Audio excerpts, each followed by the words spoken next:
بسم اللہ الرحمن الرحیم۔ آج کا ہمارا عنوان ہے قرآن اور صحابہ کرام۔ سب سے پہلے ہم صحابی کی تعریف دیکھتے ہیں کہ صحابی کی تعریف کیا ہے۔ تو علماء متقدمین اور متاخرین نے جو کچھ لکھا ہے اس کا خلاصہ یہ ہے کہ ہر اس صاحب ایمان شخص کو صحابی کہا جائے گا جس نے ایمان کی حالت میں حضرت محمد صلی اللہ علیہ وآلہ وسلم سے ملاقات کی ہو اور اسی ایمان کے ساتھ پھر وفات بھی پائی تو یہ ملاقات کا لفظ ہم اس لیے بول رہے ہیں، ہو سکتا ہے کسی صحابی نے حضور صلی اللہ علیہ وسلم کو نہ دیکھا ہو، جیسے مثال کے طور پر وہ صحابہ جو آپ صلی اللہ علیہ وسلم کی زندگی میں بچے تھے، بہت زیادہ چھوٹے تھے، نومولود تھے، یا وہ صحابہ کے جو نابینا تھے۔ تو ایسا نہیں ہے کہ انہوں نے حضور صلی اللہ علیہ وسلم کو نہیں پہچانا یا آپ صلی اللہ علیہ وسلم کو نہیں دیکھا تو وہ صحابی نہیں ہے، بلکہ وہ بھی صحابی ہی شمار ہوں گے، چاہے انہوں نے حضور صلی اللہ علیہ وسلم کو دیکھا ہو یا نہ دیکھا۔ البتہ ملاقات حضور صلی اللہ علیہ وسلم سے ہوئی ہو، حضور صلی اللہ علیہ وسلم کا زمانہ پایا ہے، آپ کی صحبت اختیار کی ہے، تو وہ تمام کی تمام مبارک ہستیاں صحابہ کی مبارک جماعت میں شامل ہوں گی۔ اچھا، قرآن مجید نے ایک اعزاز بخشا ہے صحابہ کرام کو، اور وہ اعزاز انسان جتنی مرضی عبادت کر لے، وہ اعزاز عبادت سے حاصل نہیں ہوتا۔ وہ اعزاز کیا ہے؟ وہ اعزاز ہے حضور صلی اللہ علیہ وسلم کی صحبت کا مل جانا۔ جن لوگوں کو حضور صلی اللہ علیہ وسلم کی صحبت مل گئی ہے، یہ اعزاز اب ان سے کوئی بھی چھین نہیں سکتا۔ اور قرآن مجید کی ایک آیت سورہ حجرات کی آپ کے سامنے موجود ہے، اس میں اللہ رب العزت نے بڑی بہترین مختصر انداز میں صحابہ کرام کی تعریف فرمائی ہے۔ ان الذین یغضون اصواتهم عند رسول اللہ، بے شک وہ لوگ جو اپنی آوازوں کو اللہ کے رسول کے پاس کم کر لیتے ہیں، گھٹا لیتے ہیں۔ اولئک الذین امتحن اللہ، یہی وہ لوگ ہیں کہ جن کا امتحان لیا ان کے دلوں کا اللہ نے، للتقوی، تقوی کے لیے۔ تو اللہ نے امتحان لیا، وہ امتحان میں پورے اترے، نتیجہ کیا نکلا؟ نتیجے کے طور پر فرمایا لہم مغفرۃ و اجر عظیم، ان کے لیے مغفرت بھی ہے اور اجر عظیم بھی ہے۔ اجر عظیم بھی ان کو مل گیا اور مغفرت بھی ان کو مل گئی۔ اب ہم نے کچھ عنوانات قائم کر لی ہیں تاکہ اس موضوع کو سمجھنا ہمارے لیے آسان ہو جائے۔ اس میں پہلا موضوع ہے صحابہ کرام قرآن مجید کی نظر میں، کہ قرآن مجید صحابہ کرام رضوان اللہ علیہم اجمعین سے متعلق کیا کہتا ہے۔ ہم جس معاشرے کے اندر رہ رہے ہیں، اس معاشرے کے اندر صحابہ کرام کو تختہ مشق بنایا جاتا ہے اور صحابہ کرام پر مختلف قسم کی تنقیدات کی جاتی ہیں۔ شیعہ حضرات تو کرتے ہی کرتے ہیں صحابہ کرام پر تنقید۔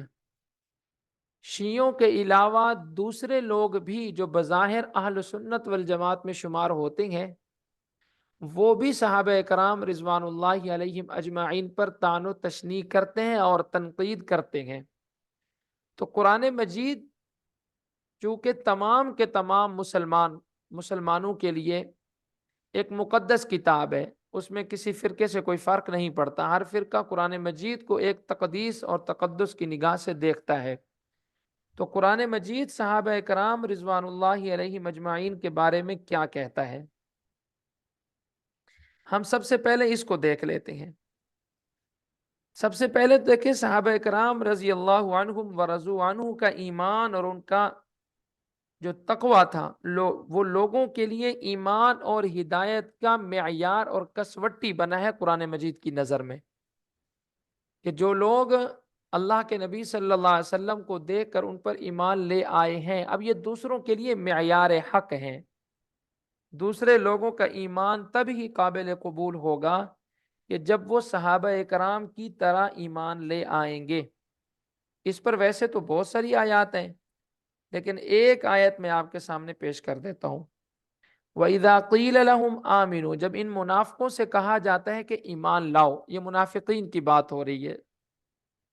پہلے سپارہ سورہ بقرہ کے اندر، کس طرح ایمان لاؤ؟ کما آمن الناس، جس طرح کے لوگ ایمان لائے ہیں، یعنی جس طرح صحابہ ایمان لائے ہیں۔ قالو، تو کہتے ہیں، انؤمن کما آمن السفہاء، کیا ہم ایمان لائیں ان لوگوں کی طرح جو کہ بیوقوف ہیں، یعنی انہوں نے صحابہ کرام کو بیوقوف کہا، تو قرآن مجید نے ان کو کیا کہا؟ الا انہم هم السفہاء، کہ یہی لوگ آگاہ ہو جو بیوقوف ہیں، ولکن لا یشعرون، لیکن ان کو شعور نہیں ہے۔ اب دیکھیں یہاں قرآن مجید نے بہت واضح انداز کے اندر صحابہ کرام پر تنقید کرنے والوں کو جواب دیا ہے کہ جو لوگ صحابہ کو بیوقوف سمجھتے تھے، قرآن مجید نے ان کو بیوقوف کہا ہے، اور کہا کہ یہ اپنی بیوقوفی کا شعور نہیں رکھتے۔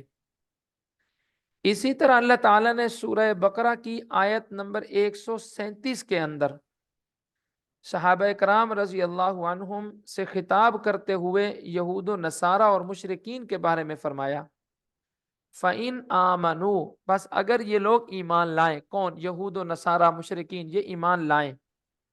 کس طرح ایمان لائیں؟ بِمِثْلِ مَا آمَنْتُمْ بِهِ، جس طرح کہ تم ایمان لائے ہو۔ یہ صحابہ کرام کو اللہ تعالیٰ نے مخاطب کیا ہے۔ فَقَدِ اهْتَدَوْا، پھر یہ ہدایت پائیں گے۔ اس سے معلوم ہوا کہ جس آدمی کا ایمان صحابہ کرام کے ایمان سے میل نہیں کھاتا، صحابہ کرام جیسا ایمان اس کا نہیں ہے، جو چیزیں صحابہ کرام سے ثابت ہیں وہ ان چیزوں کو نہیں مانتا، اگرچہ ان چیزوں کا تذکرہ قرآن مجید میں نہ بھی ہو، لیکن صحابہ کرام سے وہ چیزیں ثابت ہوں تو ان کو ماننا بھی ضروری ہو جاتا ہے، کیونکہ اللہ رب العزت نے بڑے واضح انداز میں ارشاد فرما دیا کہ اگر یہ لوگ یعنی عیسائی، یہودی، مشرکین ایمان لائیں اس طرح جس طرح کہ تم ایمان لائے ہو، فقد اہتدوا، تو پھر ان لوگوں کے لیے کامیابی ہو گئی۔ وَإِن تَوَلَّوْا، اور اگر اس سے یہ پھر جاتے ہیں، فَإِنَّمَا هُمْ فِي شِقَاقٍ، پھر یہ بہت بڑی بدبختی کے اندر جا پڑیں گے۔ فَسَيَكْفِيكَهُمُ اللَّهُ، اور اللہ رب العزت ہی تمہارے لیے ان کی طرف سے کافی ہے۔ وَهُوَ السَّمِيعُ الْعَلِيمُ، اور وہ سننے والا بھی ہے اور جاننے والا بھی ہے۔ دوسری بات آپ یہاں یہ بھی ذہن نشین کر لیں کہ صحابہ کرام رضی اللہ عنہم ورضوا عنہ کی توہین اور تذلیل، ان کو ستانے، ان سے بغض رکھنے اور ان کے مذاق اڑانے کا مرتکب منافق، کافر، بے وقوف، جاہل اور گمراہ ہے۔ جیسا کہ پیچھے میں بیان کر چکا ہوں کہ اللہ رب العزت نے سورہ بقرہ کے آغاز میں یہ ارشاد فرمایا کہ جو لوگ صحابہ کرام کو بے وقوف سمجھتے ہیں وہ حقیقت میں خود بے وقوف ہیں۔ اسی طرح رسول اللہ صلی اللہ علیہ وسلم نے صحابہ کرام رضی اللہ عنہم ورضوا عنہ پر سختی نہیں کی، اور نہ ہی اللہ نے اپنے رسول صلی اللہ علیہ وسلم کو ان کے خلاف کوئی بات کی ہے، کیونکہ وہ مومن تھے، وہ منافق نہیں تھے۔ اب دیکھیں نا، صحابہ کرام کا جانچنے کا ایک معیار یہ بھی ہے کہ قرآن مجید میں اللہ رب العزت نے بڑے واضح انداز میں ارشاد فرمایا، یا ایھا النبی جاہد الکفار والمنافقین، اے نبی صلی اللہ علیہ وسلم کفار کے خلاف جہاد کیجئے اور منافقین کے خلاف جہاد کیجئے، وغلظ علیہم، اور ان پر سختی کیجئے۔ اب ہم دیکھتے ہیں صحابہ کرام کے خلاف نہ تو حضور صلی اللہ علیہ وسلم نے کوئی جہاد کیا ہے، حضرت ابو بکر ہیں، حضرت عمر ہیں، حضرت عثمان ہیں، حضرت معاویہ ہیں، حضرت طلحہ و زبیر ہیں، حضرت عبد الرحمن بن عوف ہیں، حضرت مغیرہ بن شعبہ ہیں، اسی طرح حضرت امیر معاویہ رضی اللہ تعالیٰ عنہ ہیں۔ اگر یہ مسلمان نہیں تھے لوگ، یا یہ لوگ منافق تھے، تو آپ صلی اللہ علیہ وسلم نے پھر ان کے خلاف جہاد کیوں نہیں کیا؟ حضور صلی اللہ علیہ وسلم نے ان پر سختی کیوں نہیں کی؟ اگر تو حضور صلی اللہ علیہ وسلم نے ان پر سختی کی ہے، جہاد کی ہے، تو پھر اس کی دلیل دینی پڑے گی، جبکہ کوئی ایسی دلیل موجود نہیں ہے۔ تو جب ایسی دلیل موجود نہیں ہے تو قرآن مجید کی روح سے صحابہ کرام کا جو ایمان تھا وہ قابل قبول تھا، نہیں تو اللہ کے پیغمبر صلی اللہ علیہ وسلم ضرور ان کے خلاف جہاد کرتے، کیونکہ قرآن مجید کا حکم تھا، اور ضرور آپ صلی اللہ علیہ وآلہ وسلم ان پر سختی کرتے، کیونکہ یہ قرآن مجید کا حکم تھا۔ اسی طرح یہ بات بھی آپ یاد رکھیں کہ صحابہ کرام رضوان اللہ علیہ مجمعین کے ایمان میں شک کرنے والا کافر ہے۔ اور یہ کوئی آج کی بات نہیں ہے کہ صحابہ کرام کے ایمان میں شک کرنے والا کافر ہے، یہ آج کا نعرہ نہیں ہے، بلکہ یہ قرآن مجید خود واضح طور پر کہہ چکا ہے۔ قرآن مجید کی سورہ بقرہ ہے، سورہ بقرہ کے اندر اللہ رب العزت نے ارشاد فرمایا وَإِن كُنتُمْ فِي رَيْبٍ مِّمَّا نَزَّلْنَا عَلَىٰ عَبْدِنَا، کہ اگر تمہیں شک ہے اس کتاب کے بارے میں جو ہم نے نازل کی ہے عَلَىٰ عَبْدِنَا، اپنے بندے پر، فَأْتُوا بِسُورَةٍ مِّن مِّثْلِهِ، تو تم اس کی مثل کوئی اور صورت لے آؤ، وَادْعُوا شُهَدَاءَكُمْ،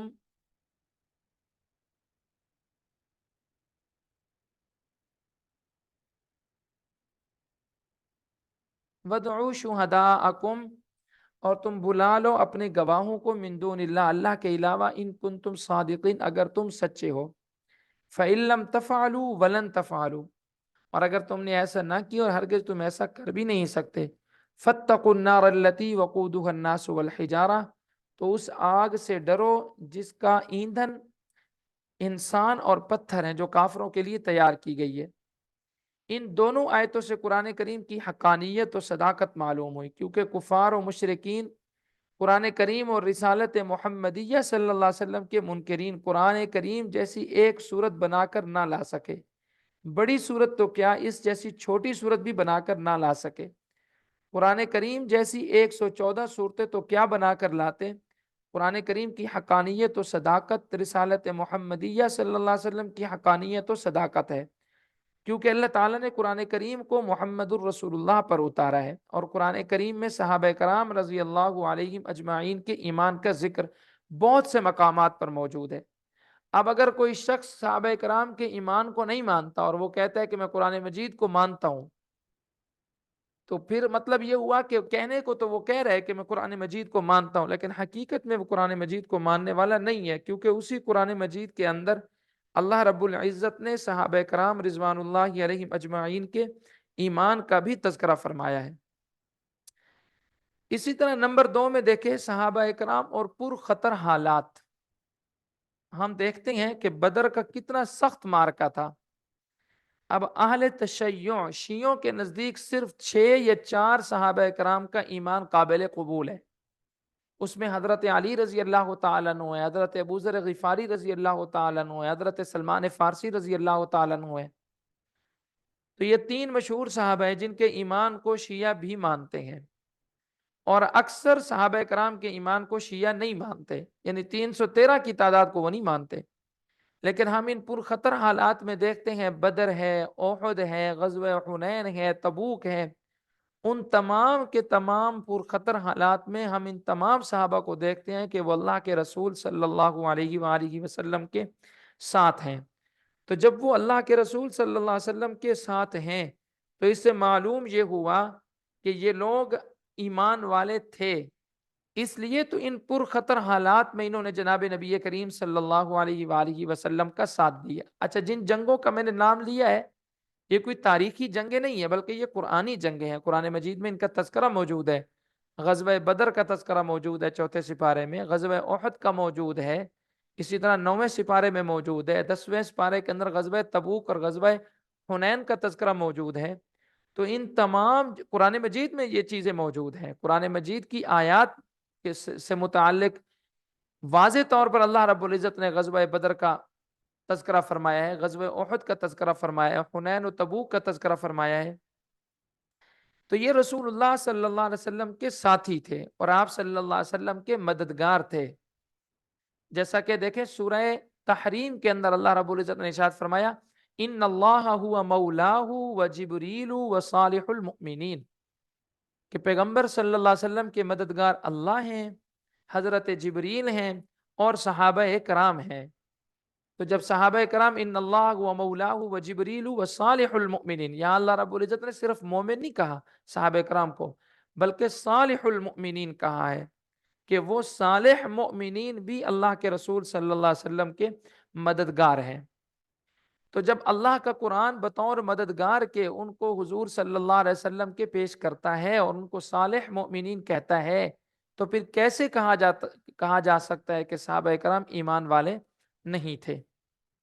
اسی طرح نمبر 4 پہ دیکھیں صحابہ کرام کی حکومت، حضور صلی اللہ علیہ وسلم دنیا سے تشریف لے گئے اور سورہ نور کی آیت ہے الذین ان مکناہم فی الارض اقاموا الصلاۃ وآتوا الزکاۃ وامروا بالمعروف ونہوا عن المنکر، کہ حضور صلی اللہ علیہ وسلم کے زمانے میں یہ آیت نازل ہو رہی ہے اور کہا یہ جا رہا ہے کہ ہم ان لوگوں کو حکومت عطا کریں گے جو نماز بھی قائم کریں گے، زکوٰۃ بھی ادا کریں گے۔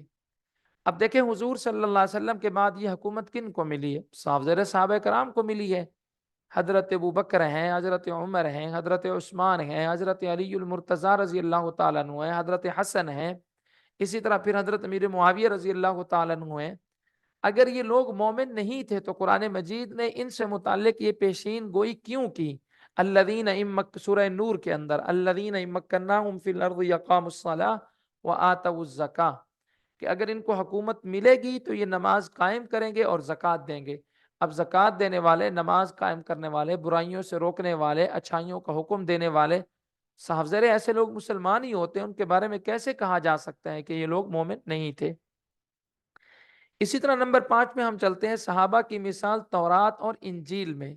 ایسا نہیں ہے کہ صحابہ کرام کا جو ایمان ہے اس کو صرف قرآن مجید میں ہی ذکر کیا گیا ہے، بلکہ قرآن مجید نے خود کہا ہے کہ ہم نے ان کی مثالیں تورات اور انجیل میں بھی بیان کی ہیں۔ محمد الرسول اللہ والذین معه اشداء علی الکفار رحماء بینہم تراہم رکعا سجدا یبتغون فضلا من اللہ ورضوانا سیماہم فی وجوہہم من اثر السجود ذالک مثلہم فی التوراۃ والانجیل۔ اب دیکھیں یہاں پر اللہ رب العزت نے واضح فرمایا کہ ان کی مثالیں ہم تورات اور انجیل کے اندر بھی بیان کر چکے ہیں۔ تو جب اللہ رب العزت کہہ رہا ہے کہ محمد الرسول اللہ صلی اللہ علیہ وسلم کے جو ساتھی ہیں وہ آپس میں بڑے رحم دل ہیں اور کفار کے خلاف وہ سخت ہیں، نماز اور سجود اور قیام میں آپ ان کو دیکھیں گے اور ان کی مثالیں قرآن مجید میں تو موجود ہیں ہی، اس سے متعلق ان کی جو مثالیں ہیں وہ تورات، زبور، انجیل میں بھی موجود ہیں۔ تو ایسے لوگ کہ جن کی مثالیں اللہ رب العزت نے تورات، زبور، انجیل میں دی ہیں، ان کے ایمان میں کیسے شک کیا جا سکتا ہے؟ اسی طرح نمبر 6 پہ آتے ہیں اللہ تعالیٰ کی گواہی۔ اللہ تعالیٰ نے صحابہ کرام کا تذکرہ کیا اور مختلف مقامات پر، کہیں فرمایا اولئک هم المفلحون، کہیں پر فرمایا اولئک هم المؤمنون حقا، کہیں پر فرمایا اولئک هم الراشدون۔ اب دیکھیں راشدون، مفلحون، مؤمنون، یہ صحابہ کرام کو کہا جا رہا ہے۔ جب قرآن مجید واضح الفاظ میں کہہ رہا ہے کہ یہی لوگ کامیاب ہیں، یہی لوگ پکے مومن ہیں، یہی لوگ ہدایت یافتہ ہیں، تو اگر کوئی آدمی صحابہ کرام کے ایمان میں شک کر رہا ہے اور پھر وہ یہ سمجھ رہا ہے کہ میں مسلمان ہوں، تو وہ قرآن مجید کی ان آیات کا کیا انکار نہیں کر رہا؟ تو قرآن مجید کی آیات کے انکار کی وجہ سے وہ شخص کسی طور پر بھی مسلمان نہیں سمجھا جا سکتا۔ اسی طرح نمبر 7 پہ آتے ہیں، صحابہ سراپا ادب اور پیکر تقویٰ تھے۔ شروع کی جو آیت میں نے آپ کے سامنے بیان کی ہے اس میں اللہ رب سورہ حجرات کی جو آیت ذکر کی ہے، ان الذین یغضون اصواتہم، کہ بے شک وہ لوگ جو اپنی آوازوں کو اللہ کے رسول صلی اللہ علیہ وسلم کے سامنے پست کر لیتے ہیں۔ اب دیکھیں یہ ادب ہی تو تھا حضور صلی اللہ علیہ وسلم کا کہ اپنی آوازوں کو وہ پست کر لیتے ہیں۔ پھر فرمایا اولئک الذین امتحن اللہ، کہ اللہ رب العزت نے ان کا امتحان تقوی کے لیے لیا، یہ اس امتحان میں کامیاب ہوئے۔ جب یہ اس امتحان میں کامیاب ہوئے تو اللہ رب العزت نے نتیجے میں ان کو کیا دیا؟ لہم مغفرۃ ورزق کریم، کہ ان کے لیے مغفرت بھی ہے اور عزت والا رزق بھی موجود ہے۔ اسی طرح نمبر 8 پہ ہم آ جاتے ہیں کہ صحابہ اکرام کفر اور فسق سے محفوظ تھے۔ اچھا یاد رکھیں یہاں ایک بات، کفر کی بات تو واضح ہو گئی کہ قرآن مجید نے واضح کہہ دیا کہ یہ لوگ مومن بھی ہیں، یہ لوگ کامیاب بھی ہیں، یہ لوگ راشدون، ہدایت والے بھی ہیں۔ لیکن فسق کے کچھ کام ہمیں معلوم ہوتا ہے، پتہ چلتا ہے کہ صحابہ کرام سے ہوئے ہیں۔ مثال کے طور پر ایک صحابی ہے، ان سے ہمیں پتہ چلتا ہے حضرت ماعز اسلمی رضی اللہ عنہ، انہوں نے زنا کیا، ان کو سزا دی گئی۔ اب یہ فسق تھا نا، زنا کرنا فسق ہے۔ تو ہم جب کہ یہاں پر یہ پڑھ رہے ہیں کہ صحابہ اکرام کفر اور فسق سے محفوظ تھے، تو پھر اعتراض ہوگا نا کہ صحابہ اکرام سے کبیرہ گناہ تو سرزد ہوئے ہیں، تو پھر آپ کیسے کہہ سکتے ہیں کہ صحابہ اکرام فسق سے محفوظ تھے؟ تو اس کا جواب یہ ہے کہ ہم یہ نہیں کہتے کہ صحابہ کرام سے گناہ کبیرہ ہوئے نہیں ہیں، بلکہ ہم یہ کہتے ہیں کہ صحابہ کرام کو اللہ رب العزت نے اس گناہ پر برقرار نہیں رکھا۔ کیا مطلب؟ کہ ان سے گناہ ہوئے، یا تو انہوں نے توبہ کر لی ہے، یا پھر اللہ رب العزت نے ان کی بخشش فرما دی ہے، اور اس بخشش کا باقاعدہ ذکر قرآن مجید میں یا جناب نبی کریم صلی اللہ علیہ وآلہ وسلم کی احادیث میں موجود ہے۔ جیسا کہ یہی حضرت معاذ اسلمی رضی اللہ تعالیٰ عنہ، جب ان سے گناہ ہوا تو انہوں نے توبہ بھی کی، احادیث میں اس کا تذکرہ موجود ہے۔ پھر حضور صلی اللہ علیہ وسلم کے پاس آ کر سزا بھی قبول کی، اور آپ صلی اللہ علیہ وسلم نے 4 مرتبہ اپنا رخ انور ان سے پھیر لیا کہ تم نے زنا نہیں کیا ہوگا۔ ایک مرتبہ انہوں نے کہا یا رسول اللہ میرے سے زنا ہوا ہے، تو حضور نے فرمایا تو نے زنا نہیں کیا ہوگا، تو نے صرف اس عورت کو دیکھا ہوگا۔ اس نے کہا یا رسول اللہ میرے سے زنا ہوا ہے، پھر حضور نے فرمایا یہ پاگل تو نہیں ہے؟ تو نے کہا یا رسول اللہ میں کوئی پاگل وغیرہ نہیں ہوں۔ 4 مرتبہ حضور صلی اللہ علیہ وسلم نے انکار کیا، 3 مرتبہ، چوتھی مرتبہ جا کر اس کے اس اقرار کو قبول کیا۔ اور پھر جب ان کو سزا مل گئی تو اللہ رب العزت نے اور قرآن مجید میں بھی اور حضور صلی اللہ علیہ وسلم نے بھی باقاعدہ صحابہ کرام سے کہا کہ اللہ رب العزت نے اس کی توبہ کو قبول فرما لی ہے۔ تو اگر کوئی ان سے کبیرہ گناہ سرزد ہوا ہے تو اس کبیرہ گناہ کے ساتھ وہ دنیا سے نہیں گئے، بلکہ دنیا کے اندر اس کی سزا بھگتی، توبہ کی، اور اس توبہ کو اللہ رب العزت نے قبول بھی فرمایا۔ اسی طرح نمبر 9 پہ ہم دیکھتے ہیں کہ عبادت کے خوگر اور رحم دل تھے۔ جیسے ابھی میں نے کچھ دیر پہلے آپ کے سامنے سورہ فتح کی آیت پڑھی ہے کہ یہ عبادت کے خوگر تھے۔ محمد الرسول اللہ والذین معه وشداء علی الکفار رحماء بینہم، آپس میں رحم دل تھے۔ لیکن تراہم رکعا سجدا یبتغون فضلا من اللہ، آپ جب بھی ان کو دیکھیں گے تو یا تو یہ رکوع کے اندر ہوں گے یا پھر یہ سجدے کے اندر ہوں گے۔ تو عبادت کے خوگر تھے اور رحم دل تھے۔ جب قرآن مجید ان کے بارے میں کہہ رہا ہے کہ یہ عبادت کرنے والے تھے، آپس میں رحم دل تھے، تو اگر کسی تاریخی حوالے سے ہمیں پتہ چلے کہ صحابہ کرام کی آپس میں جنگیں ہوئی ہیں تو ہم دیکھیں گے کہ وہ جنگ ہوئی کس وجہ سے ہے، اس کا مقصد کیا تھا، کون سی وجوہات تھیں کہ جو جنگ کا باعث بنی۔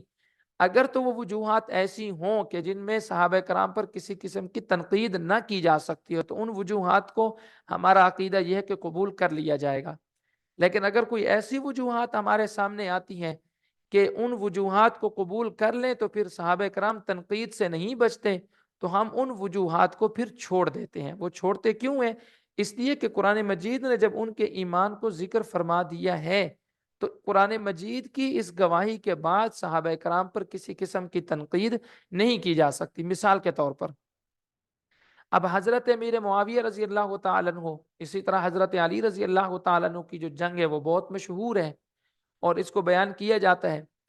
اس کی وجوہات ہم وہ والی لیتے ہیں کہ جس سے ان دونوں پر کوئی تنقید نہیں آتی۔ وہ کیا؟ ہم کہتے ہیں کہ حضرت علی رضی اللہ تعالیٰ عنہ کا اجتہاد یہ تھا کہ اس وقت حضرت عثمان رضی اللہ تعالیٰ عنہ کا بدلہ نہ لینے میں مصلحت ہے، تاکہ پہلے حکومت مضبوط ہو جائے پھر بدلہ لیا جائے گا، نہیں تو بہت زیادہ فساد برپا ہو جائے گا، اور حکومت مضبوط نہیں ہوگی تو اس فساد پر قابو نہیں پایا جا سکے گا۔ یہ نقطہ نظر تھا حضرت علی رضی اللہ عنہ، جو کہ بالکل ٹھیک تھا۔ دوسری طرف حضرت امیر معاویہ رضی اللہ تعالیٰ عنہ کا ہم دیکھتے ہیں کہ وہ یہ کہتے تھے کہ پہلے حضرت عثمان رضی اللہ تعالی عنہ کو جن لوگوں نے قتل کیے ان سے بدلہ لینا ضروری ہے۔ اگر ہم ان سے بدلہ نہیں لیں گے تو ایک خلیفہ شہید ہو چکے ہیں، دوسرے خلیفے بھی پھر نہیں بچیں گے، دوسروں کو بھی ایسے ہی شہید کر دیا جائے گا۔ یہ ان کا نقطہ نظر تھا، اس پر بھی کسی قسم کا اعتراض نہیں ہے۔ لیکن ان میں سے برحق کون تھا؟ تو ہم دیکھتے ہیں کہ آپ صلی اللہ علیہ وسلم نے فرمایا کہ حق علی کے ساتھ ہوگا۔ تو ہم کہتے ہیں کہ حضرت علی رضی اللہ تعالیٰ عنہ کا جو اجتہاد تھا وہ برحق تھا، اور حضرت معاویہ رضی اللہ تعالیٰ عنہ کا جو اجتہاد تھا وہ غلطی پر تھا۔ لیکن ہم تنقید نہیں کرتے، ہم یہ نہیں کہتے کہ ان کا مقصد صرف جنگ برائے جنگ تھا، بلکہ ہم یہ کہتے ہیں کہ ان کا مقصد بھی ٹھیک تھا لیکن ان سے اجتہادی کیا ہو گئی؟ غلطی ہو گئی۔ تو اگر کہیں پر ہمیں صحابہ کرام رضوان اللہ علیہ مجمعین سے متعلق کچھ ایسی چیزیں ہمارے سامنے آتی ہیں جو ان کے جنگوں کو بیان کرتی ہیں، جو ان کے آپس کے اختلاف کو بیان کرتی ہیں، تو وہ والی چیزیں ہم لے لیں گے جن سے صحابہ کرام پر تنقید نہ ہو۔ اور جن سے صحابہ کرام پر تنقید ہو رہی ہے ہم کو چھوڑ دیں گے، اور ویسے نہیں چھوڑیں گے، چھوڑ اس لیے دیں گے کہ اللہ کا قرآن ہمیں یہ کہہ رہا ہے کہ یہ لوگ مومن تھے اور یہ لوگ آپس میں رحم دل تھے۔ قرآن مجید کے اس حکم کو پورا کرنے کے لیے ہمیں ایسا کرنا پڑتا ہے۔ اچھا جی، نمبر 10 پہ آتا ہے کہ صحابہ کرام پر طعنہ زنی جائز نہیں ہے۔ صحابہ کرام پر اس دور میں آپ دیکھتے ہیں کہ ہر چھوٹا بڑا بندہ صحابہ کرام پر کیا کر رہا ہے؟ طعنہ زنی کر رہا ہے۔ تو صحابہ کرام پر طعنہ زنی ہم یہ کہتے ہیں کہ جائز نہیں ہے۔ صحابہ کرام پر طعنہ نہیں کیا جا سکتا، صحابہ کرام پر تنقید نہیں کی جا سکتی۔ کیوں؟ اس لیے کہ قرآن مجید نے غزوہ احد کے موقع پر، اس پر صرف ایک دلیل دے دیتا ہوں، غزوہ احد کے موقع پر صحابہ کرام رضوان اللہ علیہم اجمعین سے غلطی ہوئی ہے، قرآن مجید نے بھی ان پر تنقید نہیں کی۔ خود حضور صلی اللہ علیہ وسلم کو قرآن مجید نے حکم دیا کہ فاعفو عنہم وصفح، کہ آپ ان کو معاف بھی کریں اور دل سے معاف کریں۔ پھر فرمایا وشاورہم فی الامر، ان کے ساتھ حکومتی معاملات کے اندر مشورہ بھی کریں۔ باوجود اس کے کتنی بڑی غلطی ہو گئی، حضور صلی اللہ علیہ وسلم کے چچا حضرت حمزہ رضی اللہ تعالیٰ عنہ شہید ہو گئے، بہت سارے صحابہ کرام اس میں شہید ہو گئے، حضور صلی اللہ علیہ وسلم کے دندان مبارک زخمی ہو گئے، بہت بڑی غلطی ہوئی صحابہ کرام سے۔ لیکن اس کے باوجود بھی اللہ کہہ رہا ہے کہ ان کو ہم نے بھی معاف کر دیا ہے، آپ بھی ان کو معاف کر دیں۔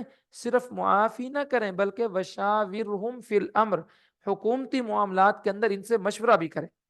جب اللہ کے قرآن نے کہہ دیا کہ ہم نے ان کو معاف کر دیا ہے، باوجود اس کے کہ غلطی ہوئی ہے اور بہت بڑی غلطی ہوئی ہے، اور اللہ کے نبی صلی اللہ علیہ وسلم کو کہا جا رہا ہے کہ آپ ان کو معاف بھی کریں اور حکومتی معاملات کے اندر ان سے مشورہ بھی کریں، تو پھر پیچھے کیا بچ جاتا ہے؟ جب اللہ نے اپنے پیغمبر صلی اللہ علیہ وسلم کو تنقید کی اجازت نہیں دی صحابہ کرام پر، اللہ رب العزت نے ساری منظر کشی کی ہے کہ تم سے یہ غلطی ہوئی ہے، یہ غلطی ہوئی ہے، یہ غلطی ہوئی ہے، تمہیں یہ نہیں کرنا چاہیے تھا، یہ نہیں کرنا چاہیے تھا، یہ نہیں کرنا چاہیے تھا، لیکن پھر آخر میں کیا فرمایا؟ ہم نے معاف کر دیا ہے۔ اور حضور صلی اللہ علیہ وسلم کو کیا حکم دیا کہ آپ بھی ان کو کیا کر دیں؟ معاف کر دیں۔ تو اس کے بغیر پھر طعنے اور تنقید کی کوئی گنجائش باقی نہیں بچتی۔ تو یہ 10 عنوان تھے آج کے ہمارے سبق کے۔ صحابہ کرام قرآن کی نظر میں صحابہ اور پرخطر حالات، رسول اللہ صلی اللہ علیہ وسلم کے ساتھی اور مددگار، صحابہ کرام کی حکومت، صحابہ کی مثال تورات اور انجیل میں، اللہ تعالیٰ کی گواہی، صحابہ سراپا ادب اور پیکر تقویٰ تھے، کفر و فسق سے محفوظ تھے، عبادت کے خوگر اور رحم دل تھے، صحابہ پر طعنہ زنی جائز نہیں ہے۔ آج کے سبق کو ہم انشاءاللہ یہیں پر مکمل کرتے ہیں۔ وآخر دعوانا ان الحمد للہ رب العالمین۔